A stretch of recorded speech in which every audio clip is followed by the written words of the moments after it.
Dear friends, we are pleased to celebrate the feast of Saint John Eudes throughout the congregation and the Eudes family with novenas, meetings and celebrations.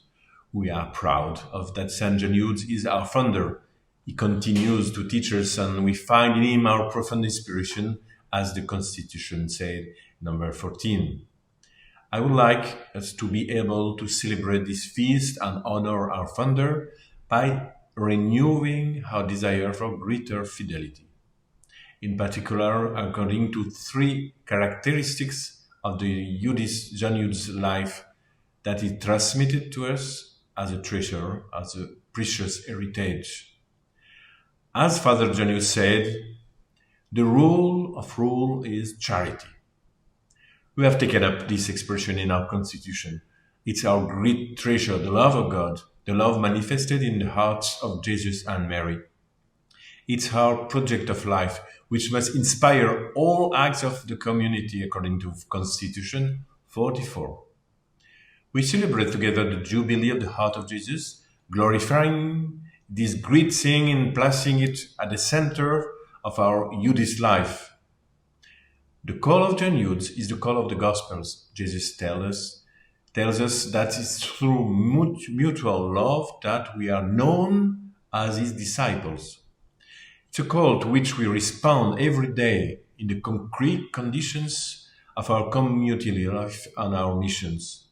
Every day, the faces of our brothers and sisters, those closest to us and those we don't know, every day their presence challenges us and asks us to give ourselves again and again with charity, love, and mercy. So even if we don't always respond, we want to persevere so that charity is the rule in all things. Let's not let charity become cold. We must distance ourselves from anything that stands in the way of charity, anything that hurts fraternity. It's very damaging to people and to the institution when brothers hurt each other, slander each other, ignore each other, reject each other. It's very sad.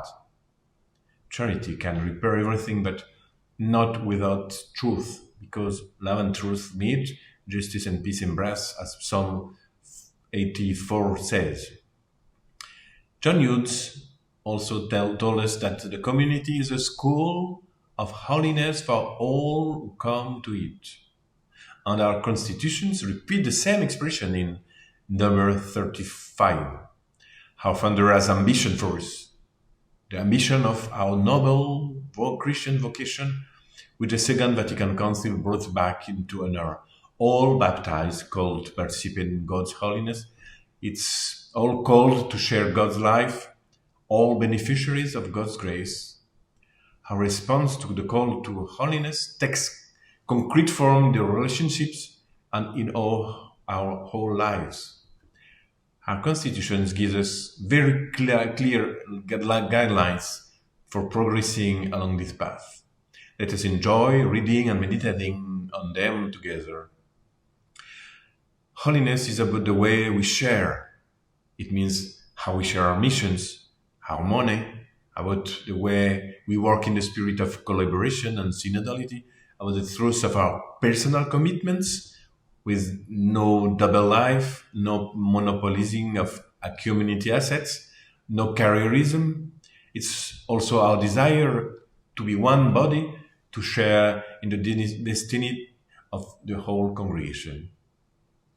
When Saint John Eudes speaks of a school of holiness, he means that it's a process that will take place throughout all our life.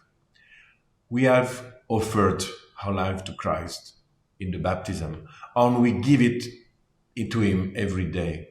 On this feast of Saint John Eudes, let us choose again this school of holiness to witness to the world that the joy of believing in God, in the Lord. The young people in the World Youth Day have shown us the power of the joy of being disciples of Christ. Let us walk with them on this wonderful path. The third gift we receive and offer to the Lord on this feast of Saint John Eudes is his audacity, his impetus, his missionary passion, his apostolic zeal. He was a man of passionate about Christ and his church, a prophet with very powerful word, always on the move, always acting for the salvation of his contemporaries. He was inventive, creative, daring in his decisions.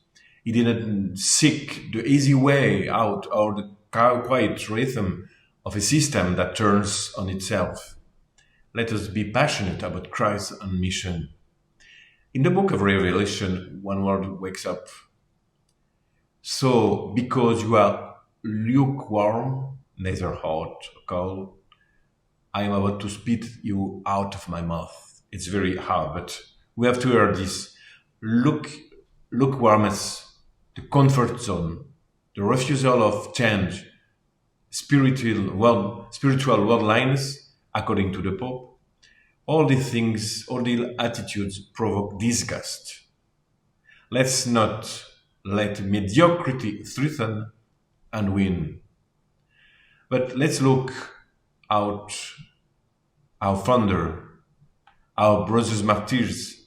Let's look at Father Blanchard, who refounded the congregation after the French Revolution. Let's look at the servant of God, Rafael Garciareros, and his creativity, and many other of brothers, our predecessors. We must choose once again to take up the torch of an authentic Eudes life, to be missionary, prophetic, passionate, exciting.